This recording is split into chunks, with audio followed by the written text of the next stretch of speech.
Bom dia, tarde, noite a todos. Vamos entrar agora na disciplina de fadiga dos materiais, tá? Até então a gente já tinha falado sobre análise estática, fiz uma breve explanação sobre o diagrama de tensão-deformação.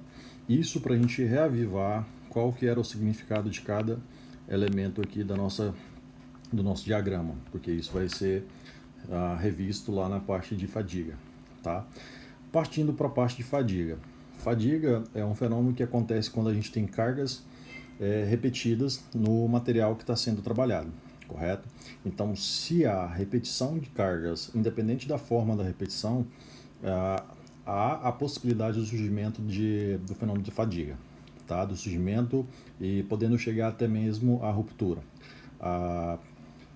Coloquei um exemplo simples, tá? Que é um exemplo de um eixo que está submetido a uma carga, vou chamar essa carga de carga W, e esse eixo trabalha rotacionando a 1750 rotações por minuto. Isso significa que em 1 minuto de trabalho ele vai rotacionar 1750 vezes, tá? 1750 rotações.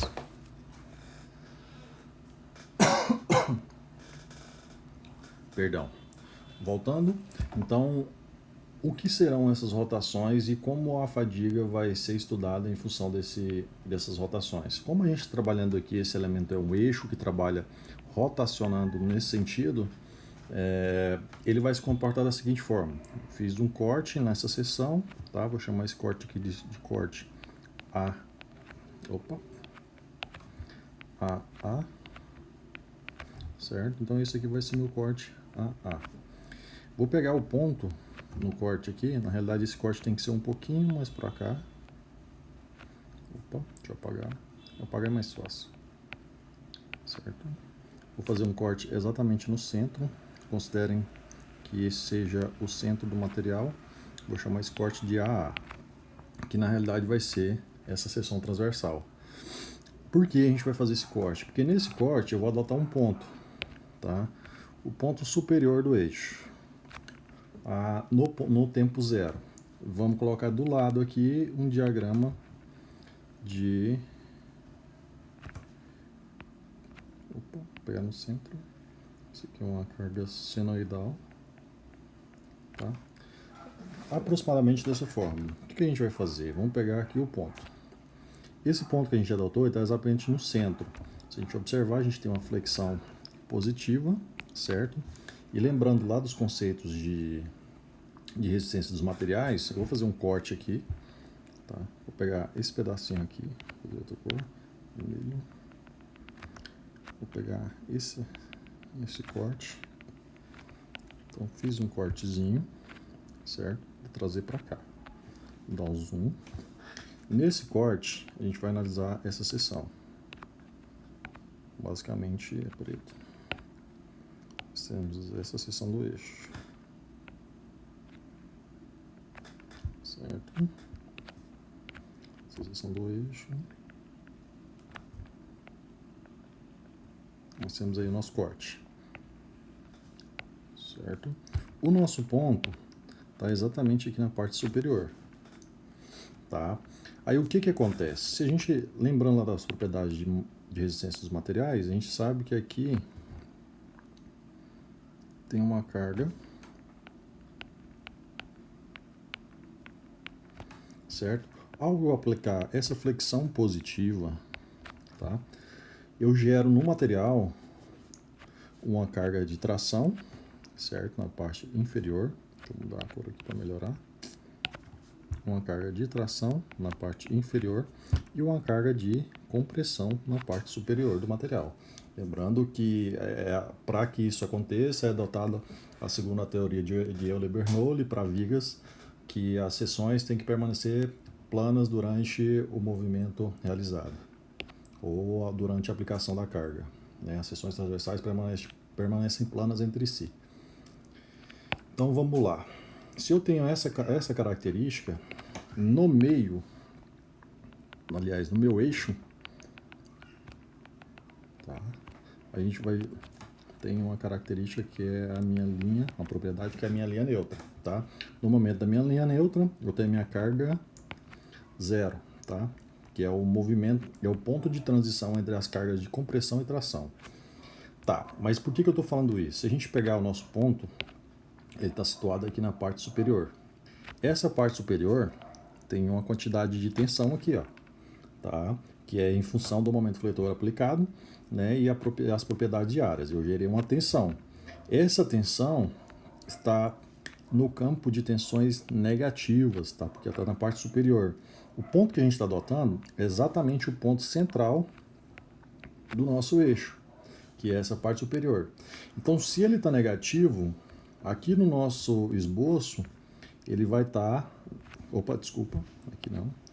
Aqui nessa é o ponto posterior, superior, que vai ter uma carga negativa, correto? Porque é uma carga de compressão, tá? Só lembrando que aqui é compressão e aqui é tração, beleza? Então, beleza. Então, o ponto 1 é o ponto que vai iniciar o movimento, né? O tempo 1. Então, o tempo 1, ele já tem a carga aplicada, que é a carga W, certo? E ele vai começar o movimento. Então, ele começa o movimento aqui, ó, com uma carga negativa, tá? Quando ele sai da carga negativa e vem para o primeiro quadrante seguinte, ele vai estar em cima exatamente da minha linha neutra, que está pontuada exatamente aqui, ó. Então, ele está em cima desse ponto da linha neutra. Se ele está na linha neutra, a carga dele vai ser uma carga nula, porque ela vai estar nesse ponto aqui, ó.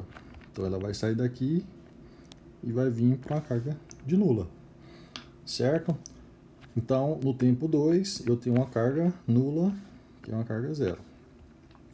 Quando ele sai de 2 e vem para 3, o eixo continua rotacionando, então ele vem para o ponto 3 aqui, ó, o tempo 3. No tempo 3, ele vai ter uma carga estritamente positiva. Se a gente olhar o tempo 3, ele está aqui embaixo. Então, ele tem uma carga de tração, que vai ser uma carga positiva. Lembrando que isso aqui é a minha gráfico de tensão. Vou colocar tempo. Pode ser tempo ou posição, tá? Então, ele vem. Então, no meu tempo 3, ele está nesse ponto. Então, eu tenho ponto 1, ponto 2, ponto 3. Certo? No ponto 4... o que vai acontecer? Ele vai vir, vai rotacionar e vai entrar no ponto 4 novamente. No ponto 4 ele vem e entra no ponto 4 novamente. Ao entrar no ponto 4, a gente sabe que ele está em cima da minha linha neutra. Se ele está em cima da minha linha neutra, a minha carga é zero, que é nesse ponto. Tá? Lembrando que abaixo é negativo, acima positivo. Passando, a gente vai vir aqui agora, saindo desse ponto, e vai voltar para o ponto 1, né? Tempo 1, ou se não, se a gente for continuar aqui o nosso estudo, ponto 5, né? Ponto 1 ou ponto 5 aí, se a gente for continuar. Observem que a gente tem uma carga, uma característica de tensão aqui, senoidal, tá? É uma característica de senoidal. Se ela tem essa característica senoidal, né? Na realidade, isso é uma característica dessa carga. Quando a gente trabalha com eixos, por isso que o eixo sempre é um objeto de estudo nessa área de fadiga, porque ele sempre vai, na maioria dos casos, não sempre, vai estar trabalhando com flexo, a tensão repetida, ou se não, uma tensão alternada, gerando essa característica. Tá? Essa tensão, essa cara de tensão aqui, ó, que a gente acabou de desenhar, é um dos tipos de estudo. Tá? Existem várias outras formas de carregamento. Tá? Vamos entender quais são esses tipos de carregamento. Coloquei aqui alguns, tá? O primeiro aqui é um carregamento mais próximo do real, que é um carregamento que não é tão linear. Ele tem vários pontos de tensão, né? Porém, existem formas de você aproximar esse comportamento de um comportamento médio, tá? Em função do tempo. Então, esse aqui é uma tensão flutuante com alta frequência. Vamos pegar o ponto B aqui, ó, a tensão e tempo. Tensão e tempo também tem uma característica, ela é não senoidal, nesse caso aqui, as bases são não senoidais porque eles não têm as características senoidais totalmente. Você não observa uma frequência correta, você não observa um período, você não tem uma formação exata, uma amplitude. Então ela não se caracteriza como uma senoidal exata, tá? E aí a gente tem a B e a C nesse ponto. A letra D já tem a característica senoidal, a gente observa as amplitudes corretamente, observa os períodos corretamente, né? A gente tem os períodos corretamente aqui. Porém, nesse caso aqui, ó, ela é uma carga flutuante. Por que flutuante? Ela basicamente se restringe à parte positiva do gráfico, tá? Então essa parte aqui é a parte positiva e ela flutua em função de uma tensão mínima, que vai ser uma tensão já aplicada no material, tá? A próxima, uma tensão repetida. Por que repetida? A gente não tem uma tensão mínima. A tensão mínima na realidade é igual a zero. Quando que acontece isso? Quando a carga ela acontece e depois ela deixa de existir. Então eu vim aqui, apliquei uma carga, tá? E depois ela foi aliviada. Apliquei uma carga e ela foi aliviada, tá? Então isso aí é quando a carga se repete ao longo do tempo. E nós temos também as cargas completamente reversas, né? Senoidais completamente reversas, que é a mesma característica de trabalho daquele eixo que a gente acabou de ver.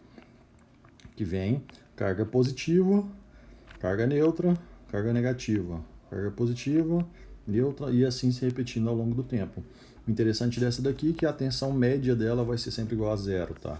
Nessa daqui a gente tem uma tensãozinha média, que é esse ponto aqui, que basicamente vai ser igual à tensão de amplitude, né? A sua amplitude de tensão. Certo? Esses foram os tipos de carga e a partir desses tipos de cargas repetidos, né, a gente começa a entrar no fenômeno de fadiga, tá? Eu vou parar por aqui, tá? Então, basicamente, aqui a gente viu a parte das cargas que geram o fenômeno de fadiga, tá? Basicamente, a diferença entre a análise estática e a análise de fadiga. No próximo vídeo, eu vou entrar como que a fadiga surge, né, em função dessas cargas que a gente acabou de ver, e como que ela se desenvolve até chegar na fratura.